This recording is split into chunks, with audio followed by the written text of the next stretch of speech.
それではですね、引き続き私が、司会を務めさせていただきまして、早速ですけれども、最初のセッション、将来の安全保障上の、挑戦、それをどのように、解決していくのかというテーマで、セッションを始めたいと思います。で、始める前に私、先ほどの、発言で大変熱中してしまって、一人紹介するのを忘れていたことに気づきまして、最後の人口動態、に関する、セッションといいますか、その、チャプターですけれども、API の主任研究員を務めている、相良義之さん、に担当していただいております。で、プロフィールはですね、この、冊子の、中の14、15ページに、日本側の皆さん、書いてありますので、ぜひご覧になっていただければというふうに思います。この最初のセッション、1時間もない50分間ですね、短い時間であるので、コンパクトな形で、報告者は10分から15分、ディスカッサントも10分以内でですね、ご発言をいただければと思います。それでは最初の発言者であるチャン・チェスンさん、ぜひお願いいたします。네, 감사합니다. 저는 안보 파트를 맡았습니다. 동아시아 안보 또는 그 지구적 안보 질서의 변화가 어떻게 일어날 것이고 2050년을 예상할 때 한일이 공통으로 당면하게 될 안보 과제가 무엇인지 또 협력 방향이 무엇인지에 대한 주제입니다.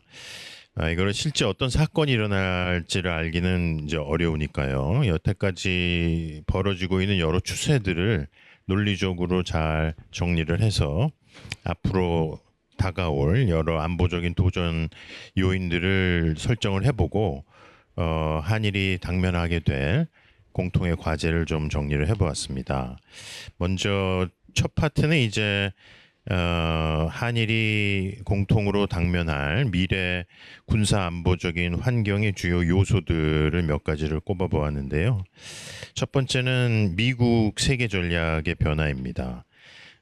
우리가 다 보는 것처럼 트럼프 대통령이 이제 다음 주에 취임을 하겠지만 그거보다 더 큰 추세는 미국의 전체적인 지구적 또는 동아시아적인 안보 전략이 변화하고 있다. 그리고 그것은 아무래도 미국의 이익을 더 우선하고 있기 때문에 기존의 동맹 체제의 약화 또는 미국의 안보 공약의 약화를 의미할 가능성이 굉장히 높다는 거죠. 그런 면에서 미국이 전후에 2차 대전 이후에 유지돼 왔던 안보 전략의 변화가 대전략 개념으로 변화된다면 앞으로 20, 30년 동안 굉장히 큰 안보의 환경 변화가 있을 것이다라는 게 첫 번째입니다. 두 번째는 미중 전략 경쟁의 전개 양상인데요. 대략 이제 한 10년 정도 내에 점차 격화되고 있는데 처음에는 경제나 사회문화 영역에서 시작된 미중 전략 경쟁이 점차 군사안보적으로 확대돼 가고 있고 이런 추세는 앞으로 더욱 심화될 것이다. 따라서 미중의 전략 경쟁이 군사화될 때 한국과 일본이 어떤 위험을 갖게 될지 그게 이제 두 번째 변수가 되겠고요. 세 번째는 아까 소멸 원장님께서도 말씀을 해주셨는데요. 그 핵질서의 전체적인 변화입니다. 눈에 띄는 것은 이제 중국의 핵전력이 아주 빠른 속도로 발전하고 있는데 이것은 그 속도면뿐만 아니라 평시에 중국이 전쟁을 하고 있지 않음에도 불구하고 핵전력을 이렇게 빨리 증강시키는 것은 주목할 만한 일이다. 그리고 우크라이나 전쟁에서 러시아가 그 핵터부를 더 이상 논의하지 않는 걸 보면 핵사용 문턱이 낮아진 것은 거의 확실한 것 같고요. 그랬을 때 이제 동북아에서 북중러 세 개의 핵 국가가 등장했고 미국이 또한 네 나라의 다극 핵 질서가 앞으로 형성될 때 과연 기존의 NPT와 같은 핵 규제 레짐이 동아시아에서 잘 작동할 것인지 하는 것이 이제 세 번째 문제가 되겠고요. 네 번째는 이따 우리 선생님들이 말씀하시겠습니다마는 인공지능과 같은 첨단 기술의 군사적 이용에 관한 문제입니다. 이것은 아직은 이제 시작 단계인데 30년 후에는 정말 상상할 수 없을 정도의 안보 환경의 변화를 가져올 수도 있다. 어떤 면에서는 가장 중요한 변수인데 가장 예측하기 어려운 변수라고 생각도 됩니다. 마지막은 이제 비전통 안보 분야의 문제들, 특히 기후라든지 보건 또는 인구 문제와 같은 변화들이 안보에 미칠 영향인데 이것은 이 이슈들을 각각을 저희 프로젝트에서 하기도 하지만 그게 심화됐을 때 이게 안보 문제로 변화될 가능성은 대단히 높다. 이미 아프리카나 이런 지역에서 기후 변화가 국경 분쟁이나 실제적인 군사 문제로 변화되었기 때문에 또 인구 문제도 마찬가지고요. 그래서 뭐 투 그레잉이라고 해서 그레이존 문제와 그 에이징 문제가 같이 발생할 때 어떤 이제 파급 효과가 있을지 그런 논의도 하는데 얼핏 보기에는 군사 문제가 아닌 것 같지만 문제 각각이 굉장히 심각해지고 있다라는 점에서 주요 변수인 것 같습니다. 그런 면에서 이제 두 번째 파트는 그 중에서도 미국의 전략과 미중 전략 경쟁이 가져올 문제인데 미래 세대는 이 문제를 굉장히 심각하게 당면하게 될 것 같고요. 결국 가장 중요한 것은 전쟁의 방지입니다. 2050년까지 동아시아에서 전쟁이 일어나지 않도록 그리고 그 전쟁이 핵전쟁이 되지 않도록 그 핵전쟁이 인공지능에 기반하지 않도록 하는 것을 어떻게 우리가 20, 30년의 평화를 유지할 것이냐 하는 게 이제 가장 큰 문제인데 그거를 막았던 강대국 지정학의 핵심은 역시 미국의 안정자로서의 역할이었다. 그리고 그 안정자로서의 역할의 어떤 개념적인 핵심은 미국의 패권 전략인데 패권이라 하면 이제 장기적으로 미국이 안보 공공재를 제공해서 평화와 안정을 유지하는 전략을 미국 스스로도 자국에게 굉장히 유리하다고 여기는 그런 안보 전략이 있었던 것이죠. 그래서 그런 다양한 스펙트럼상의 변이는 있었지만 기본적으로 패권 전략을 포기하지는 않았었던 것이다. 근데 이제 트럼프 2기로 넘어오면서 이런 패권의 역할 자체를 변화시키는 그런 모습을 보이고 있고 이제 얼마 전에 이제 바이든 대통령 고별 연설이 있었는데 민주당이 이제 다시 집권하더라도 이런 패권 전략을 재활성화할 수 있는 여력을 갖게 될 것인지 얘가 굉장히 중요한 앞으로의 포인트다. 근데 이미 30년간의 미국의 단독 패권의 피로감이랄까 거기서 미국 국민들이 가졌던 단극의 트라우마 이런 게 상당히 자리 잡고 있기 때문에 패권의 역할을 하더라도 굉장히 제한되고 또 다른 국가들의 도움을 요청하는 형태의 패권 정책이 될 가능성이 높다. 그것은 한국과 일본에게는 훨씬 더 많은 역할을 요구하고 또 미국의 커미트먼트를 유지해야 되는 어려움을 갖게 하는 문제라는 거죠. 특히 미국의 동아시아 전략 중에 중국 견제가 있는데 중국 견제를 위해서 사실상 군사력을 동원하고 도울 수 있는 나라가 극히 제한돼 있다. 대표적으로 한국과 일본이기 때문에 호주 정도 어떻게 미국과 함께 동아시아의 군사적 안정을 유지하느냐 이 세 나라의 전략적인 협력이 과연 유지될 수 있는가 하는 것이 앞으로 굉장히 중요한 안보 전략의 과제다라고 볼 수 있겠고요. 세 번째 파트는 이제 첨단 기술에 관한 것인데요. 그 동아시아연구원이 굉장히 많은 프로젝트들을 해왔는데 인공지능의 군사적 활용에 대해서는 현재로서는 핵 기반을 인공지능으로 바꿀 때 그 지휘 통제 시스템을 인공지능에 기반해서 훨씬 더 효율적이고 물론 군사적인 그 전략적 안정성을 도모하는 데에 인공지능을 사용하려고는 하지만 그것이 가져올 수 있는 굉장히 파급적인 효과들 특히 공세 우위 전략으로 갈 수 있는 변화가 충분히 예상될 수 있다. 그리고 두 번째는 자율살상 무기, 요즘 드론에서 보이는 것과 같은 자율살상 무기를 인공지능 기반으로 변화시키는 노력이 굉장히 활발하게 이루어지고 있기 때문에 그 과정에서 나올 수 있는 갈등의 아주 빠른, 요즘 artificial escalation이라고 하는 인공지능 기반 전쟁의 확전 양상들도 얼마든지 있을 수 있고, 또 통제가 어려운 자율전의 모습들. 세 번째는 이제 인지전의 문제인데요. 인지전의 영역이 굉장히 넓어졌기 때문에 평시와 전시가 구분되지 않는 인공지능에 기반한 적대국에 대한 인지 공격이 굉장히 활성화될 가능성이 있다. 그랬을 때 과연 이런 첨단 기술이 앞으로 20, 30년 동안에 어떤 안보 환경의 변화를 가져올지 굉장히 우려되는 부분이 있다는 것이고요. 한 3, 4분 정도 동안에 마지막 핵 문제에 관련해서 말씀드리면, 동아시아만큼 이렇게 많은 핵국가들이 몰려 있는, 그것도 다 강대국이고 공세적인 핵 전략을 사용하고 있는 지역은 없는 것 같습니다. 유럽에도 영국, 프랑스가 있지만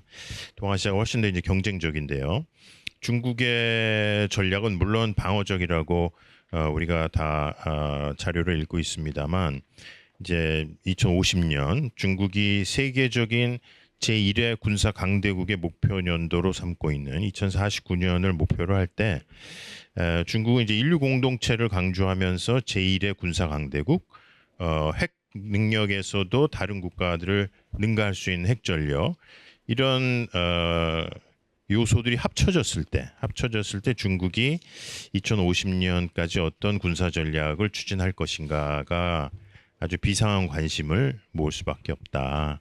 그리고 우선은 중국이 추진하고 있는 핵탄두의 증가, 지금 세 개의 사일로 필드에서 약 320개 정도의 사일로를 가지고 있고, 그 이제 프로젝션이 나와 있는데요. 그러면 앞으로 10년 후에 그 디플로이어블한 그 배치 가능한 핵탄두 숫자는 미국과 이제 동등성을 이룰 가능성이 높다. 따라서 이제 중국이 명실공히 중국과 러시아 수준의 핵 전력을 갖추게 되는 게 불과 이제 10년 정도 남았고, 통상 전력도 지난 12월 그 6세대 전투기 시험 비행 논의가 진행되고 있고, 해군 함정수도 이제 거의 100개 이상 구축함이나 이런 다목적 함정에서 중국이 훨씬 앞설 거라고 보고 있기 때문에, 앞으로의 이제 군비 경쟁은 미국이 현재 앞서고는 있지만 첨단 기술까지 고려할 때 특히 핵 전력이 향상된 중국의 미중 간 군사 균형은 굉장히 빠르게 변화될 가능성도 있다. 그게 이제 단기적으로 주는 문제는 미중의 핵 군사력의 동등성이 확보됐을 때 중국은 통상전이나 또는 회색지대 분쟁에서 훨씬 더 자신감을 가지고 공세적으로 임할 수 있다. 근데 미국 요즘 연구들 보면은 그 동등성 이전에도 중국이 충분한 제2 타격 능력만 확보하면 에스컬레이션의 그 최종 상태를 두려워할 이유가 별로 없기 때문에 그레이 존스부터 훨씬 더 공세적이 될 가능성이 높고, 또 예기치 않은 확전, 대만에서의 작은 규모의 전쟁이라 하더라도 결국 핵전쟁으로 갈 수 있는 여러 가지 그 타겟의 오인이라든지 또는 그 use or lose 딜레마와 같은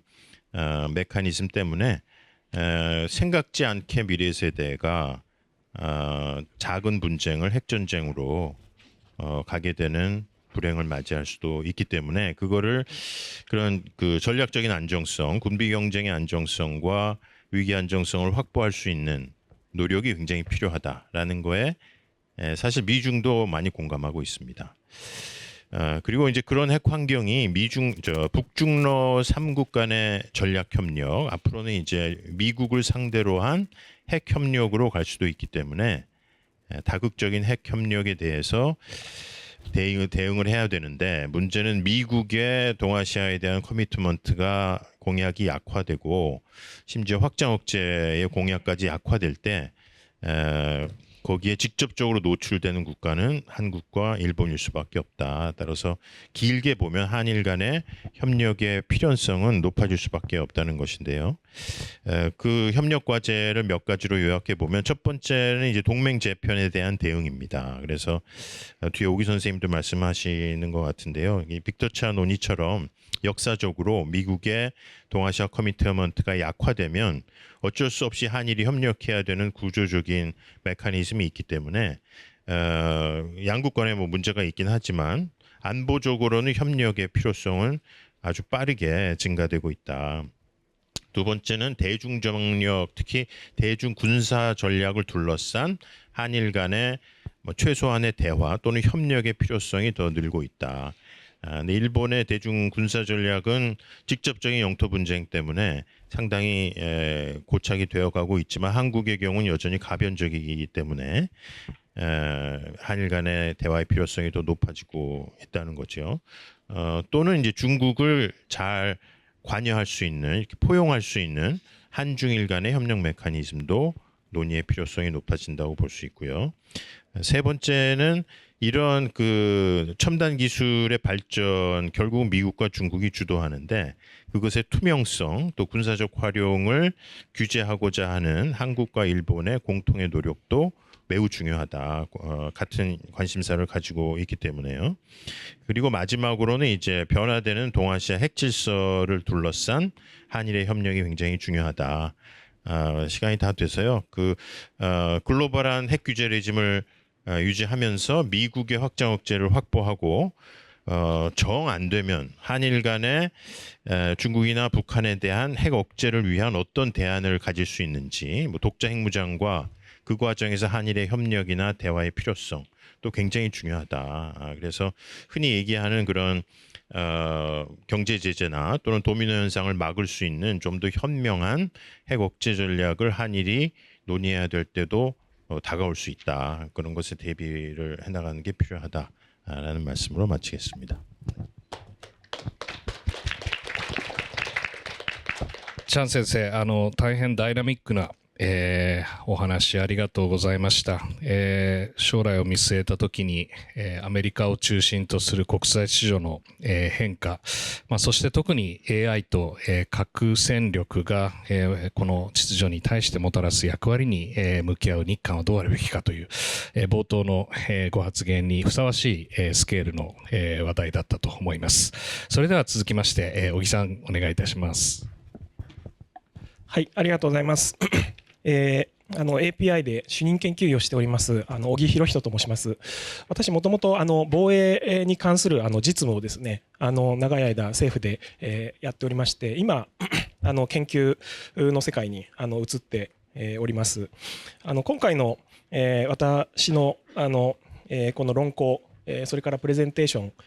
ンの中心的なテーマなんですけど、それは日本と韓国を取り巻く安全保障環境がですね格段に悪化してきている中で、なかなか日韓バイラテラルの安保防衛協力というのはそこまで進展をしていないと。でこれはなぜなのかと。でそれについて論じた後にそのままでいいのか、あるいはどのような対応策があるのかということについて中心的に論じることにしております。パートとしてはですね3つのパートがありまして、既存の議論研究の批判的検討、それからそれを踏まえた分析枠組みの提供で最後にですね日韓の安全保障協力に対する提言ということを申し上げたいと思います。まず一つ目のこれまでの議論ということなんですけども、先ほどチャン先生の方からも言及がありましたけど、既存の同盟理論の中で特にビクター・チャーなんかが言ってますのは、アメリカ共通の同盟国の安全保障コミットメントが強い場合はなかなかそれらの同盟国それぞれの同盟を結んでいる日本と韓国相互間での協力の要請があまり高まらないと。で泉川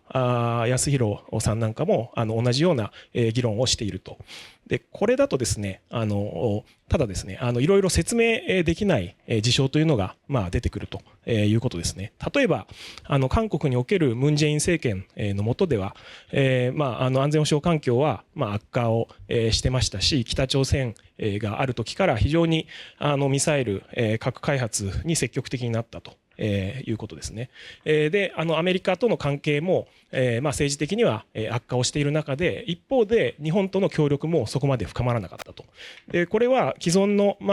構造的なリアリズムに基づく同盟理論がなかなか説明できないという部分だと思います。逆に現在バイデン政権ですと日韓それぞれへの同盟コミットメントを拡大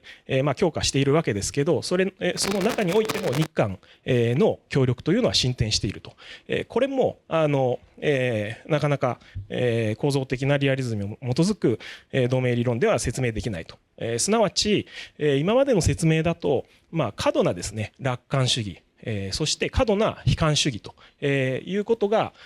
見立てとして導き出されがちだったんじゃないかというのが私の考えになります。それなぜなのかというと、やはり国家は単一のアクターであり力の配分が問題になるという前提があるからだと思ってまして、そこに欠けているのは地政学的なダイバーシティ、複雑さの視点と時間軸、長期で考える時間軸という2つの要素なんだろうなというふうに思っております。1つ目の地政学的な部分で言いますと、日本の場合、欧州なんかとは異なってですね、日本というか北東アジアは欧州と異なって、大陸がありまして、で海洋の環境もあると。で単一の脅威ではなくて中国それから北朝鮮という2つの主要な安全保障上の脅威があって、米韓同盟それから日米同盟のそれぞれの重心も異なると、こういう複雑なですね状況に対応した議論には必ずしもなっていないと。でもう一つは長期的な視野に立つということで言いますと、先ほどチャン先生の方からもご説明ありました通り、アメリカのこの地域に対する同盟コミットメントの、仮に意思が、トランプを超えてですね次の政権で意思があったとしても、どうしても力の部分においては、中国が非常に力を伸ばしていますので、相対的に軍事力というのは低下せざるを得ないと。でそれに対する備えの観点が抜けているということなんじゃないかなというふうに思ってます。すなわち現在の日米間の安全保障協力というのは当然米韓日米の同盟というのは核ということ中核ではありつつもですね、将来アメリカの力が低下するかもしれないという長期的な見立てというのが前提にある部分というのはあるんではないかなというふうに思っているところです。で先ほど地政学的に脅威が多様だということを申し上げましたけど、そうするとですね例えば韓国にとっての主要な脅威は北朝鮮ですし、日本にとっての脅威は中国であるということが言えると思うんですけど、それぞれのその次の順位の二次的な脅威ですね、韓国にとっては中国、日本にとっては北朝鮮、こうした二次的な脅威に対する対処としては、まずはなるべくコストをかけたくないという思いがあるんだろうと思います。でこれは国際政治の議論ではディスタンシングストラテジーというふうに言われたりもするわけですけれど、なるべくその友好国にとっての主要な脅威からですねあまり見えない形にして、対処のコストを下げようという行為だというふうに思います。これがこれまでの議論の批判的な検討なんですけど、そのような状況でですね、日韓の2050年を見越した長期的な協力の展望が、国内政治とか外交関係だけではなくて安全保障上の理由からなかなか進まない部分っていうのはあるあることを示していると、こういう議論は示しているということだとは思うんですけども、ただそこをですね短期と長期の視点に切り分けて考えるとまた違う風景が見えてくるのではないかというのが私の主張であります。すなわち、これも比較の問題ではあるんですけれども、短期的な視野に立ちますと、分かりやすさのためにあえて明確切り分けて言いますと、日韓協力のですね、短期的には韓国にとってのネットの差し引きの利益というのが日本にとっての二国間協力の利益を上回るということではないかなと思っております。すなわち、北朝鮮のミサイル、特に核開発を背景にしたですね、短距離、さまざまな種類の短距離弾道ミサイル、これは韓国をターゲットにしております。と同時にICBM、あるいは中距離ミサイル IRBM ですね、これを開発することによってアメリカの核の拡大抑止の信頼性を損なうという動きがあって、こうした中でしかも今のウクライナ戦争で見られます通りですね、戦争というのは短くショートでシャープに終わらないという状況があるんだと思うんですよね。そうするとやはりアメリカの支援だけではなくて、日本からの広報的な部分、広報支援の部分も含めたですね、支援があった方がいざ何かがあった時に望ましいということなんだろうと思ってます。で一方で日本にとって言いますと、実は北朝鮮の日本をターゲットにしたいわゆる MRBM 準中距離ミサイルというものの開発は結構サボってると言いますか、あんまり進んでないんですよね。ノドンという、単純な軌道を持つミサイルはあるんですけど、これは弾道ミサイル防衛で対処できる部分が大きいということで、まず北朝鮮の主眼というのは対艦の短距離ミサイル、そしてアメリカを射程とする ICBM ということだとすると、ここの準中距離の部分のですね脅威が非常に高まると、日本にとっての協力の利益というのが高まるんだと思うんですけど、今短期的にはなかなかそういう状況にはなってないと。で一方で台湾とか中国の脅威と台湾有事とか中国の脅威との関係で申し上げますと、日本は直接もうすでに対峙しているわけですけど、地政学的な背景からですね、韓国が直接中国と積極的に対峙したいかというと、私はそんなことはないんだろうというふうに思ってまして、そこの部分の期待っていうのがあまり高まらない状況で考えますと、短期的にはネットベネフィットは韓国の側にあるというふうなことを私としては予想しております。ただこれが長期的になると変わってくるということだと思うんですよね。で韓国は皆さんご案内の通り自国の防衛力強化を急速に着実に進めてまして、時間が経てば経つほど対北朝鮮に対する対処力というのはさらに上がっていくということなんだろうと思ってます。で一方で北朝鮮も短距離、長距離のミサイルに注力した後はいよいよですね中距離のミサイルの開発に本腰を入れる可能性というのはこれはあるんだろうと思ってるわけですね。すでにちょっと悪い兆候はありまして、今年の1月7日の彼らが主張するところの極超音速ミサイルというのは準中距離か中距離のミサイル、まだこれはどこまで成功しているのかというのは分からないんですけど、そういう兆候は見られているということで、長期にわたればわたるほど日本にとっての北朝鮮の直接の脅威というのは高まらざるを得ないということだと思います。で中国に対処するための力ということで言えば、先ほど来申し上げているようにアメリカの意思というよりは能力の部分での低下というのは否定できない部分だと思いますので、ますます、どこまで期待すべきかというところはありますけども、日本にとっての、韓国に対する期待というのは長期的には高まっていくということだと思うんですよね。ですので、短期長期に分けたときに時間が経つにつれ日本にとっての純粋安全保障上の日韓協力の利益というのは上がっていくということだとすれば、ここの分けて考えるのではなく、日本としては今動いた方がいいとネットバランスが韓国に傾いている中で、早めに日本として韓国との協力を模索してですね、自国の利益にのために働いた方が、日本がですね働いた方がいいということだと思ってます。でそこで3番目の基盤的な二国間の協力のアプローチというものが出てきます。これはですね基盤的な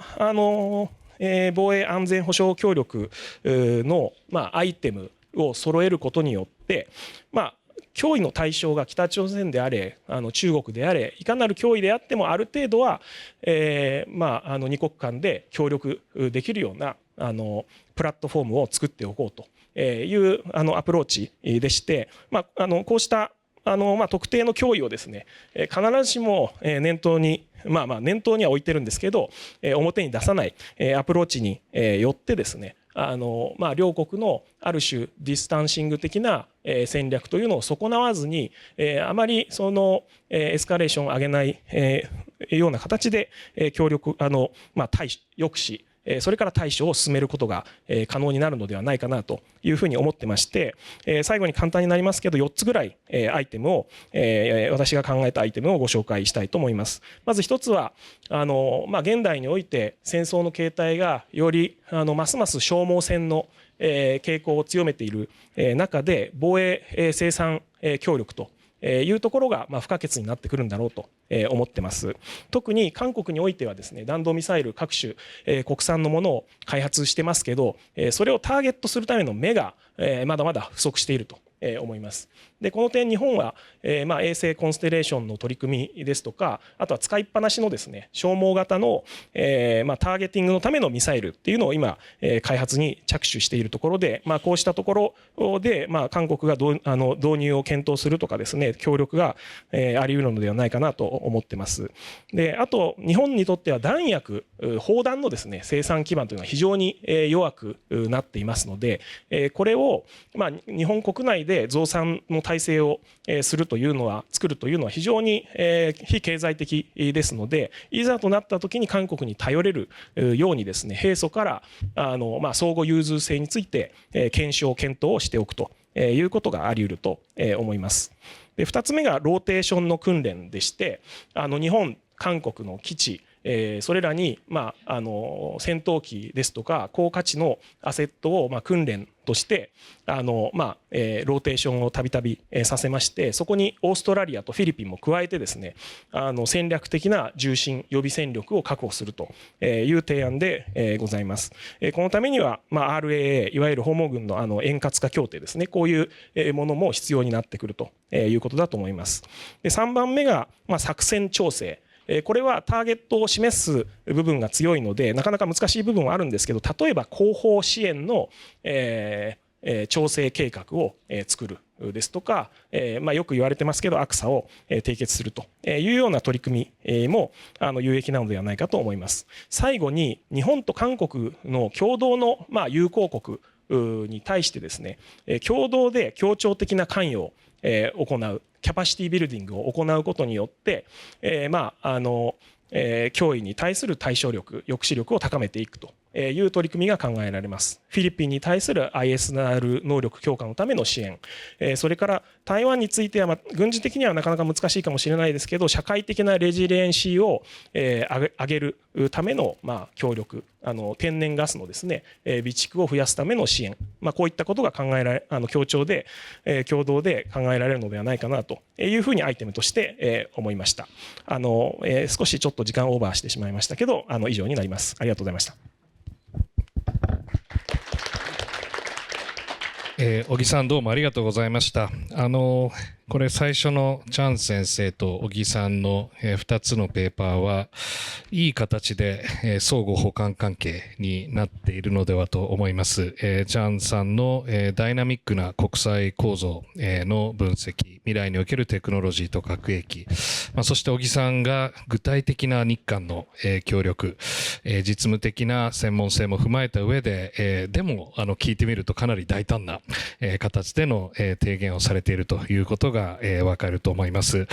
ここでですね、ぜひ、ディスカスさんと、ご紹介したいと思います。国立外交院の、ジョー・ヤンヒョンさん、今日はありがとうございます。ぜひ、コメントをいただければと思います。진보 선생님, 감사합니다.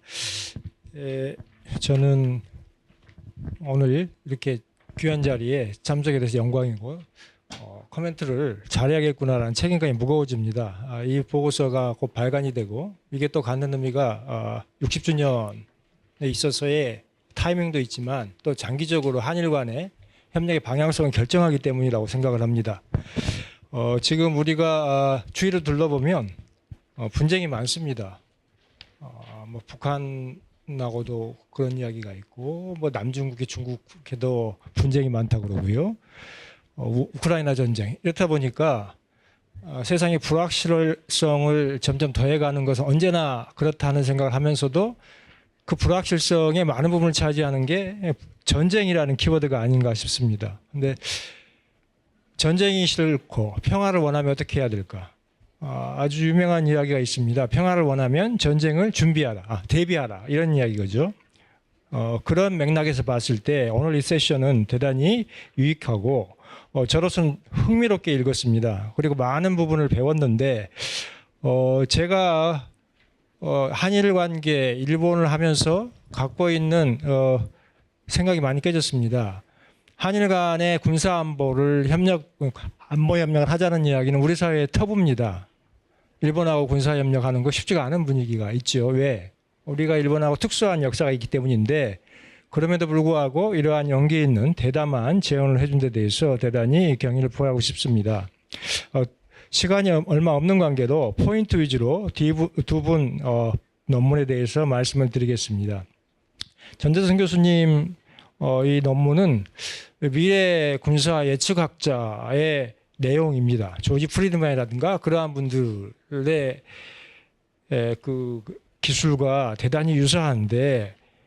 제가 받은 인상은 이게 꼭 한국에서의 시점 아니고 동아시아 지역의 국가라면 누구나 여기에 대해서 관심을 갖고 볼 수 있을 것 같습니다. 특히 핵에 관한 부분은 일본도 대단히 관심이 있어야 할 것 같아요. 그리고 한일의 공동 대응에 대해서 왜 필요한가를 문제 제기를 해주셨죠. 거기에 전적으로 동의합니다. 특히 AI에 관한 부분도 그렇고요. 제도 뭐 이런 부분 대단히 이 인사이트의 내용이라고 봅니다. 그런데 제가 이제 말씀드리고 싶은 세 가지 포인트인데요. 지금 앞으로 군사 환경을 좌우할 액터 중에 플레이어 중에 가장 큰 역할을 하는 게 미국과 중국이겠죠. 근데 그 중국의 군사력을 평가할 때 계획, 시 주석의 생각과 경상당의 계획하고 또 현실, 그 갭을 어떻게 볼 것인가 하는 부분이 하나 있을 것 같아요. 언론에는 중국군의 부패라든가 비효율에 관한 내용이 많습니다. 이건 우리가 외부의 시각에서는 보이지 않는 내용이기 때문에 여기에 대한 평가도 고려가 될 필요가 있다는 생각이 들었고요. 두 번째 포인트는 핵 억지에 관한 겁니다. 이제 중국과 미국이 핵이 페러티에 도달하면 중국이 유리해진다. 이런 이야기를 하셨거든요. 회색지대 전략도 중국은 사용하기 쉬워지고. 저도 그렇게 생각합니다. 그러면 우리가 어떻게 대응해야 될까? 한국은 확장 억지력을 강화하려고 하고 일본도 미국과의 그런 대화를 하고 있습니다. 양자 간의 핵 확장 억지를 강화하려는 노력을 일본과 한국이 하고 있는데 미국에 대해서 이걸 다자화, 삼자화하거나 다자화하자 하는 이야기가 있죠. 이게 과연 적절한 건지 그리고 가능한 건지를 여쭙고 싶습니다. 그리고 아주 도전적인 말씀하셨는데요. 한국이 만약에 독자 핵무장을 선택했을 때 일본이 동의할 것인가? 그 동의하는 건 쉽지 않을 것 같아요. 한국에서 예를 들어 통일 국가가 되어서 한국이 조금 더 뉴트럴해지고 조금 더 일본에 대해서 내셔널리스틱하고 또 뉴클리어 무장을 했을 때 3N의 국가가 통일한다는 건 일본 안보에서 대단히 최악의 시나리오라고 호나바시 요이치 선생님이 과거 이야기한 거 제가 들었습니다. 그 정도인데 리버럴하신 분도 그 정도인데 과연 이게 일본으로서는 받아들일 수 있을 건가? 아마 일본도 같이 핵무장을 하기를 택하지 않을까라는 생각을 했네요. 여기에 대해서 어떻게 생각하시는지 여쭙고 싶고요. 세 번째, 세계 질서가 재편되고 동맹 질서가 재편되면 한일이 같이 할 수 있는 여지가 커집니다. 왜? 위기를 공유하게 되면 한국과 일본은 과거사 갈등보다는 안보에 있어서 협력을 하게 되는 경우가 많았어요. 인도시나 공산화됐을 때나 IMF 위기 때나 글로벌 위기 때 과거사보다는 협력하는 분위기가 만들어졌습니다. 저도 그러라고 생각하는데 그러면 앞으로 25년에서의 한일이 같이 할 수 있는 시대의 정신은 무엇일까? 민주주의와 전체주의의 대항 구도는 아니라고들 하죠. 근데 현실에서는 어떻습니까? 이미 진영화가 되고 있습니다. 신냉전 이야기도 나오고요. 한일이 같이 가게 됐을 때 우리가 동의할 수 있는 키워드는 무엇인가? 시대 정신은 무엇인가? 거기에 대해서 여쭙고 싶습니다. 오기 연구원님 논문은 제가 많은 걸 배웠습니다. 입지에 기인하는 이해인식과 이해관계가 달라지기 때문에 안보 협력이 어렵다라는 문제제기를 하셨어요. 우리가 생각하는 것은 정치 외교적 갈등 요인인데 그렇지 않고 입지 자체가 베이스를 만들어주고 있다. 이런 문제제기 대단히 저도 공감합니다. 그러면서 대안을 제시해 줬는데 이거 다 저는 좋습니다. 다 이루어졌으면 좋겠고요. 왜? 한국과 일본은 한국이 전쟁이 나면 유엔사 후방기지를 통해서 병력을 제공받고 일본은 후방지를 한다는 우리 상식으로 알고 있는데 평소에 그걸 생각을 못합니다. 근데 위기 상황이 되면 바로 이게 작동할 거예요. 근데 제도적으로 이게 아직도 불편하거나 부족한 부분이 많습니다. 이걸 보완을 해야 되는데 그랬을 때 몇 가지 더 추가할 수 있는 부분도 있을 것 같습니다. 일단 MD 요격 기능을 통합하는 것. 지금은 실시간 미사일 정보를 공유하고 있는데 이건 요격 기능은 없죠. 그래서 이것도 필요할 것 같고 또 유엔사를 가지고 있지만 일본과 한국은 유엔사 회원이 아닙니다. 한국은 유엔사 병력 제공국에 들어가서 어떻게 병력을 받아들일지 소파 협정도 없고요. 또 한일 간에는 연합사라든가 유엔사에 일본을 어떻게 연락을 할 건가, 비대칭적인 연락 구조를 어떻게 개선할까 하는 논의도 필요하다고 봅니다. 그리고 안보 전략, 안보 대화도 필요하겠죠. 이러한 제도적이고 교류에 관한 부분도 같이 갈 필요가 있다는 생각을 했고요. 두 번째는 트럼프 시기에 한일 그리고 한미, 일미 이 3자 관계가 양자 관계로 재편될 가능성이 있다는 이야기를 합니다. 즉 지금까지 한미일 협력을 강조했던 바이든 정부였다고 하면 이제는 3자 관계가 양자로 혹은 동맹이 디커플될 수 있다 하는 이야기가 나오는데 지금 말씀을 들어보면 입지에서 그런 문제가 있는 것 같아요. 트럼프 대통령이 일본에 대한 압력과 한국에 대한 압력은 다를 것이다. 왜? 일본은 미국에도 도움이 된다. 왜? 중국을 견제하는 기능이 있기 때문에. 근데 한미동맹은 북한 내만 억제력이 있기 때문에 이건 한국이 해야 되고 만약에 주한미군을 주둔하는 걸 원한다면 한국이 비용을 대라. 뭐 이런 논리라는 거죠. 이것도 벌써 입지에서 오는 디커플링의 효과가 있는 것 같습니다. 여기에 대해서 앞으로 어떻게 전망하시는지 여쭤보고 싶고요. 세 번째 포인트는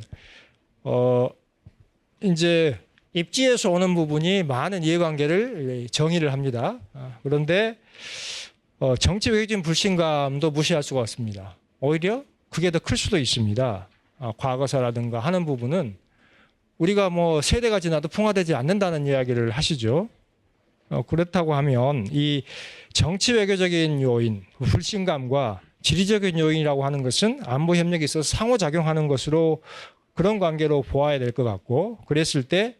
상대방의 전략적 가치 그리고 안보 협력이 주는 효용에 대해서 인식을 확산할 필요가 있고 이게 결국은 전문가들의 역할이 아닌가 싶습니다. 그래서 오늘의 이러한 이야기가 여기서 발신하는 것 그리고 책으로 발간되는 것 그래서 이게 언론 그리고 국민들 그리고 정부 정책기관에 그대로 투영이 돼서 많이 활용될 수 있기를 기대를 해봅니다. 이상입니다. はい、ジョー先生、本当素晴らしい、コメントをいただきまして、ありがとうございました。残りの時間も迫ってまいりまして、多分お二人が話すと11時になると思うので、最後にまとめてお話しいただくとして、会場からもしですね、クイックな質問が1問2問あれば、まとめて、この二人の報告者が、答えるということにしたいと思いますが、今の時点で、ご質問されたいという方いらっしゃいますでしょうか。もしあったら手を挙げてください。どうぞ。それでは、短く、ぜひお願いします。あちらです。マイクってありますか？ 네, 안녕하세요. 저는 이런 발제를 잘 들었고 그 교수님들의 이런 자리를 마련해 주신 선생님들에게 감사하고 싶습니다. 제 질문은 전재성 교수님에게 하고 싶은데요. 교수님은 미중 경쟁의 심화와 그 대전략, 미국의 대전략의 병화로 인해 한일 관계의 필요성을 좀 더 강조하셨는데요. 혹시 한일 관계의 안보적인 아니면 군사적인 관계로 인해 핵금기, 그 뉴클리어 타부라고 하는 개념은 이 지역에서 강화 될 수 있다고 전망하신 건가요? 아니면 좀 더 비재래식적인 군사 수단을 사용할 수도 있다고 그 기대하신 건가요? 네, 감사합니다. はい、もう一人いますか？もしいれば。もしいなければですね、お一人3分ずつ、ぜひご回答いただきたいと思います。チャン先生たくさん質問があるので、リバースオーダーで小木さん、チャンさん、それぞれ3分ずつということでお願いいたします。はい、ジョー先生ありがとうございます。ちょっと時間もないのでいくつかだけピックアップ、したいと思うんですけど、米国トランプ政権の二国間同盟に対する圧力についての分析、ご指摘がありました。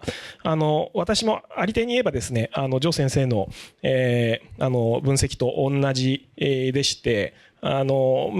中国に対する対処を優先的に掲げる中で韓国に対してですね、アメリカがより強めの高めの球と言いますか要求をしてくる可能性というのは私もあるのではないかなと思います。トランプは統一的な基準をですね、例えば防衛費 5% とか要求していながら非常に多くの例外を認めていると思うんですよね。すでにイタリアのメローニ首相とも会談して楽しそうに話していたんですけど、イタリアは防衛費においては比較的努力ができていない国でして 1.6% とか 7% とかなんですけど、それでも有効な関係を築いていると。一つにあるのはイタリアにおける米軍の海軍基地の有効性を認識しているということがあり得るんじゃないかなというふうに私は予想します。でそれで日本もですね、いわゆる思いやり予算ホストネーションサポートの交渉が不幸なことにトランプ政権の真っ只中に改定のですね交渉が時期を迎えることになってまして、私の副案としてはですね韓国においてもこれは使えるということだと思うんですけど、その費用負担の項目をいじれないかというふうに思ってます。今のところ日本は米軍のための基地の労働者とか光熱費の負担というのをしているんですけど、これはいくら負担してもなかなか日本の防衛力あるいはそれを支える基盤の強化にはつながらない費用を負担しています。そうではなくて、例えば米軍の艦艇航空機の維持整備のですね費用をそこに盛り込むとか、これによって防衛力防衛生産基盤の強化にも資すると、こういういろいろクリエイティブなディールを考えていくことが必要なんじゃないかなと思いますし、これは日本も韓国も同じような話だと思いますので、一つ申し上げればと思います。以上です。네, 감사합니다. 우리 조영환 교수님께서 훨씬 한일 관계와 협력에 대해서 많은 고민을 하고 계시고요. 평소에 말씀 나누다 보면, 그리고 그게 실제로는 굉장히 어렵다는 거를 훨씬 더 절감하고 계시고, 특히 군사안보의 협력이 얼마나 어려운지 그걸 잘 알고 계시기 때문에 굉장히 중요한 지적을 해주신 것 같아요. 간단하게 말씀드리면 첫 번째는 뭐 전적으로 맞는 말씀입니다. 중국군의 군사력을 평가할 때 여러 가지 측면을 다 보자. 이제 그렇게 해야 될 것 같고요. 근데 25년 후 시점에서 이제 군사력의 여러 구성 요소들, 무기라든지 기술, 또 실제로 군대의 퀄리티나 사기 이런 거를 다 고려해야 될 것이다. 그렇게 해야 될 것 같은데 말씀하신 이제 부패나 사기는 그 군대 밖의 정치, 특히 군에 대한 당의 장악력이 얼마나 유지될 수 있는지 하는 것도 연결된 문제인 것 같아요. 그리고 지금 중국이 당장 추진하는 거는 1도련선에서의 A to AD 전략이기 때문에 해공군 중심이고 이게 우크라이나전처럼 실제 지상군이 투입돼서 미중이 싸우는 형태는 아닐 거기 때문에 거기에 초점을 맞춰서 중국 군사력 강화를 어떻게 볼 것인지 이런 생각을 좀 해볼 필요가 있을 것 같고요. 핵 억제 부분은 그 EAI도 이제 그 중국 핵 증강에 대한 규제 그 프로젝트를 좀 해봤는데요. 미중이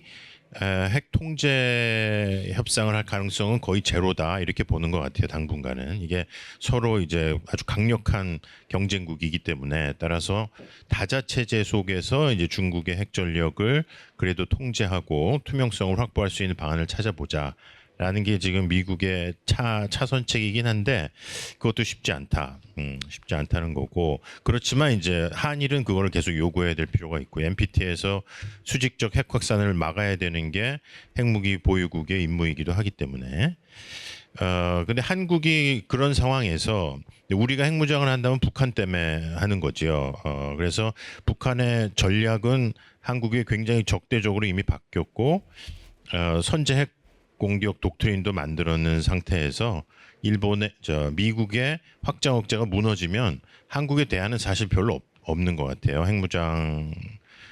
논의는 더욱 활발하게 되게 될 것이고 따라서 우리는 북한을 대비한 독자 핵무장 논의를 할 수밖에 없다. 여러 전제가 있는 거죠. 일본의 경우는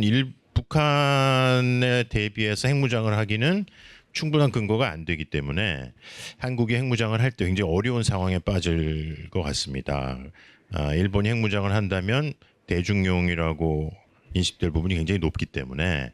따라서 한국은 일본과 긴밀히 대화를 하겠지만 한국의 안보를 위해서 핵무장을 하게 되면 일본하고의 대화나 또는 그 이후의 상황에 대한 논의를 고려할 필요가 있다. 근데 역시 그 미국의 확장 억제가 제일 중요하고요. 그러니까 기본적으로 워싱턴 선언이 무너지면 캠프 데이빗도 같이 무너지기 때문에 그 속에서 핵 억제를 어떻게 살려낼 거냐 하는 문제라는 생각이 들고요. 같이 갈 수 있는 미래의 담론. 저는 지정학 다자 경쟁으로 가지 않을 때 지구 거버넌스를 추진하면 방향은 굉장히 정해져 있는 것 같아요. 이거는 자유주의 질서를 살리되 좀 더 민주적이고 많은 국가가 참여하는 글로벌 거버넌스를 만드는 수밖에 없는데 미국과 중국이 그 역할을 단독으로 하기에는 이미 시대가 지났기 때문에 근데 한국과 일본 같은 나라가 강대국의 역할을 줄이면서도 좀 더 참여적이고 민주적인 거버넌스를 얘기할 수 있는 굉장히 중요한 국가다. 그런 담론을 만들어야 될 것 같고요. 터부가 무너지고 있다는 말씀이고요. 그 2차 대전 이후에 터부는 이번 우크라이나 전쟁이나 북한으로 많이 무너졌기 때문에 그걸 강화하는 게 우선 필요는 한데 굉장히 어렵기 때문에 터부를 가능한 한 유지하되 현실적인 억제력을 확보하는 노력을 동시에 가는 시대로 접어들고 있다. 그렇게 해주시면 될 것 같습니다. はい、ありがとうございました、時間をちょっと超過してしまいましたけれども、お二人の、熱のこもった、ペーパー、そして、素晴らしいコメントのおかげで、良いスタートを切れたのではないかと思います。改めて、報告者、コメンテーターに拍手をお願いいたします。